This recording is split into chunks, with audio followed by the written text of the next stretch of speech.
What's happening? It's your boy Marwin, Blue Fidelity, ready to blend up something new to today. Today's recipe is going to be a seafood stew. I'm really excited to be making this one. It's one of my favorite dishes.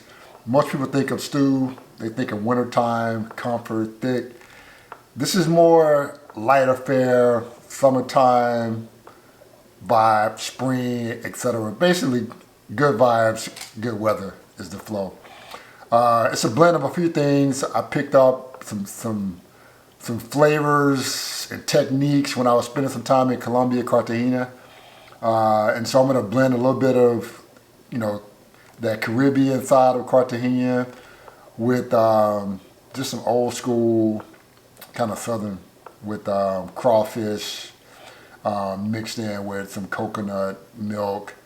Again, giving it that Caribbean vibe with a little bit of kind of Creole, New Orleans cooking with the crawfish. I'm going to throw out some scallops, make it a little more satisfying so you have a dish that's filling but still banging on the flavor side. So let's kind of get to it. So I got my crawfish and scallop in a bowl.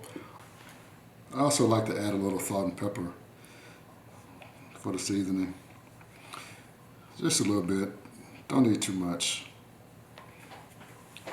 Let them marinate in a little bit of lime juice. You can use frozen or fresh crawfish tails, depending on the season.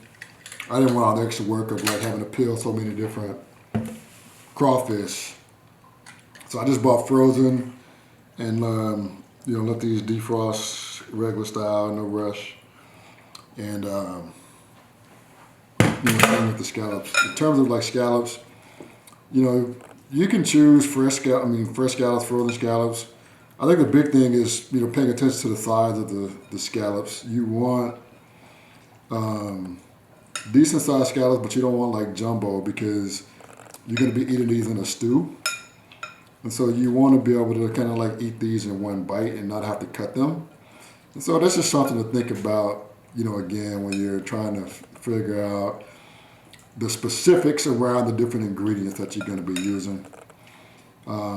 So I let these marinate in the lime juice for about 15, 20 minutes or so. You don't want to let them sit too long because then the acid will start to cook the seafood and you get ceviche instead of a seafood stew. So that's just a caution, no big deal. I will say ceviche is great, especially with seafood like this. But anyway, that's done.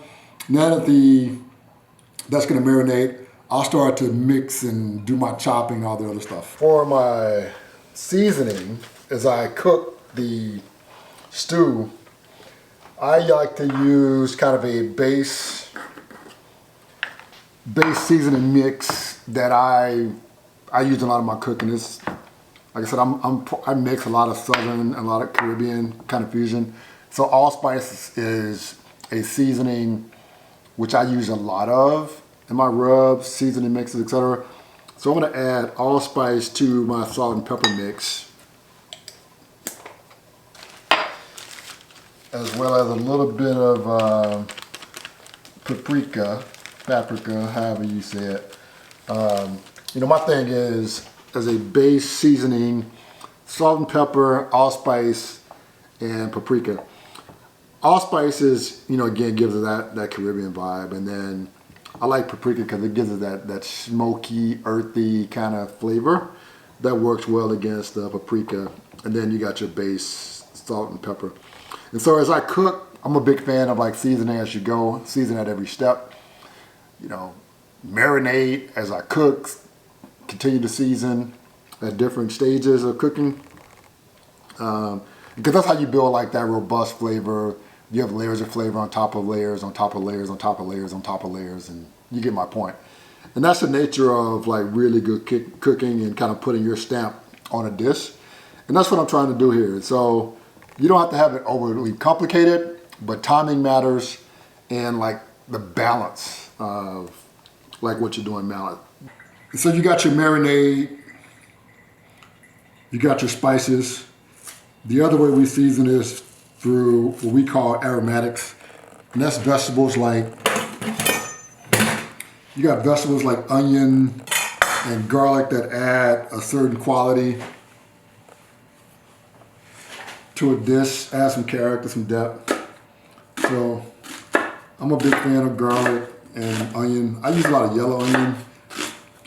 It's not as sharp and strong and pungent as white, so you don't get that very raw oniony taste all the time when you use it.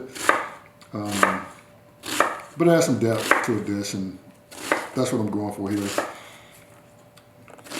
But I'm gonna chop these anyway as kind of meal prep and save some for some other dishes that'll require more onions.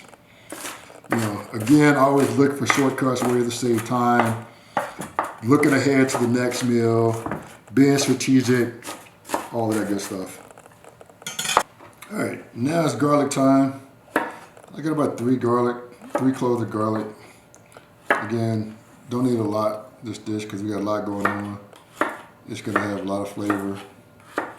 I'm gonna mix these up.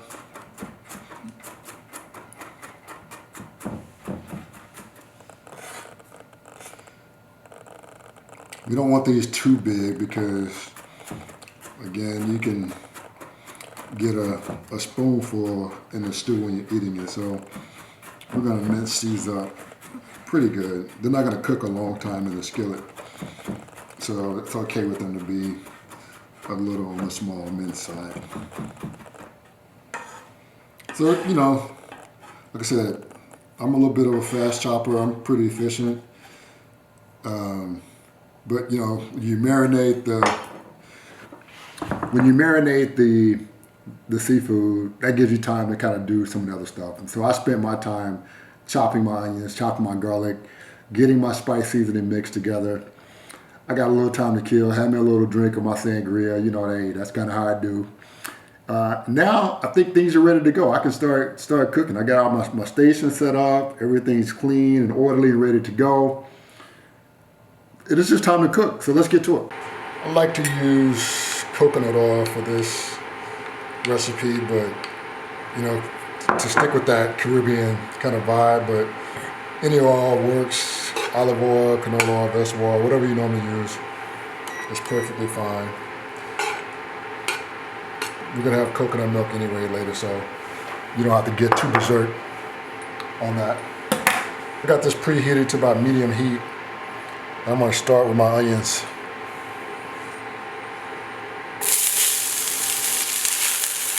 You wanna let the flavor release pretty good from these, so don't be in a rush. I like to use a wide pan, bigger than what I probably need. That way I can get most of my ingredients touching the bottom of the surface. Cuts down on time, and also helps to kind of cook things more evenly. If you use a smaller pot, then you got like vegetables sitting on top of each other. Some is touching the bottom, some is not touching the bottom. You know, again, just trying to add some tricks to the trade to kind of make things a little faster, more efficient for you. So I'm gonna stop messing with it, just let that sit for a minute or two, and then we'll start to lay in some other ingredients. I'm gonna add my garlic now. You don't have to cook garlic as long because it's a little more delicate. But I'm gonna add my garlic, and I'm gonna add some of my spice mix. Remember I said we gotta season as we go.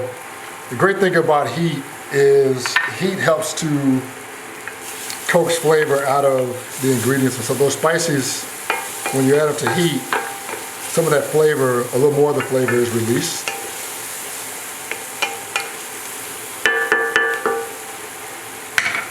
So just for fun, I'm gonna add some okra. This is purely optional. I add it because I like okra and I want to kind of, you know, again, kind of play around with that Southern meets Haitian theme with adding some okra. But this stew works fine without. I had some leftover fresh okra that I wanted to get rid of, and I wanted to kind of, again, add that Southern fusion to the dish. You can see the spices start to kind of help with the browning of the onions. And there's just a lot of flavor there. I mean, I can smell it. It smells great. You can smell the allspice and the smoked paprika coming off that thing. And so this is just really going to come together nicely if you hang around and stick with it. I'm going to let the okra cook a little longer because I do want to cook some of the slime away.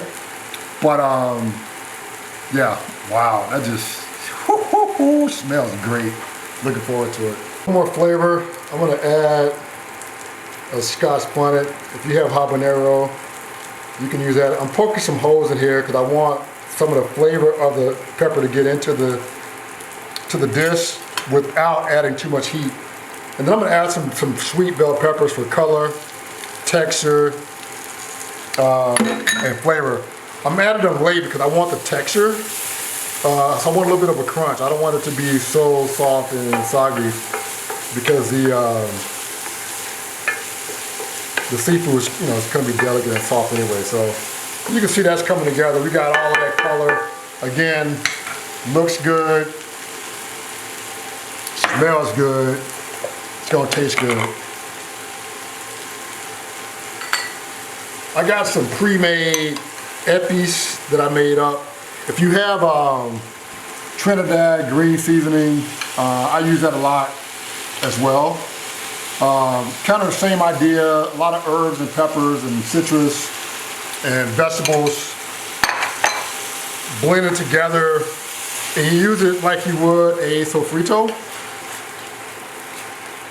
If you're familiar with like Puerto Rican cooking, or mirepoix if you're thinking about more like French cooking with onions and celery and garlic. But it's got a hell of a aroma, smelling really, really good. Let that just kind of come together a little bit. My, that's gonna be good. So I let that cook about 5 minutes more. So I want the flavors to have time to like gel and concentrate. So I wasn't so quick to add the next step. You gotta take your time, build flavor, and not be in a rush. So now, damn, that smells good. I'm gonna start with the next final steps is, adding the coconut milk. So I got some coconut milk I'm gonna add.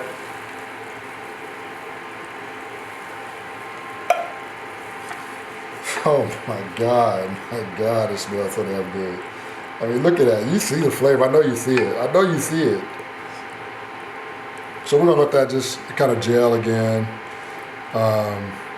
The coconut will reduce a little bit. We wanted to get a little bit thicker than what it is right now. It's kind of watery. So about 5 minutes or so, give or take a few minutes, and that will be a little thicker. And then we will add the seafood, and we're almost out of here. Stay tuned. Add a little more spices. Again, we want to keep flavoring as we go. Don't want to cheat the dish with some weak ass seasoning. You see it starting to thicken a little bit, almost like a coconut gravy. Oh my goodness, that smells good.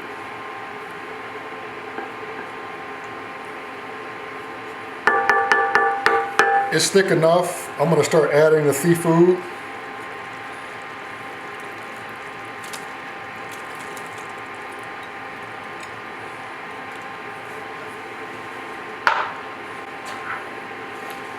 Give it a little mix. Oh, look at that gravy. Oh, that's so creamy and good. Wow. I can't wait to dig into this one, baby. Sorry for the commentary. But that's it. We're gonna put the lid on it. We'll let it cook for another 5 minutes. Again, it's seafood, the scallops and the crawfish has been sitting in the lime juice, so it doesn't require a long time to cook. It'll sit in the gravy, cook, 5 minutes or so, and then we'll take it out and we'll serve it up. Stay tuned. Alrighty, I think she's about ready. Let's take a look.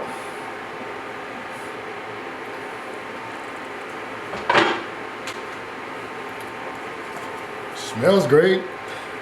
Looks good.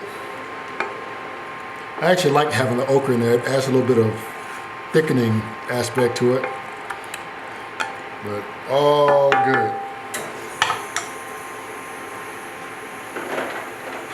I'm ready for this. Let's give it a taste. All right, let's eat.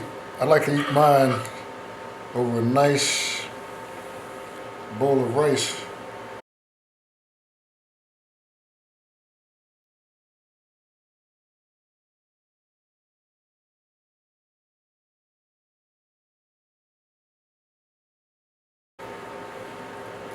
Add a little more green onions.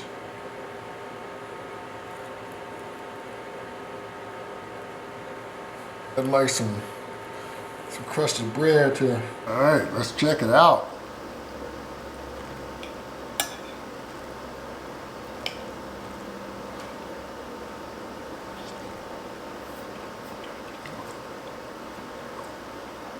Texture's there. Yeah. The flavor's there. Yeah, good vibes, babe. Good vibes. Damn good.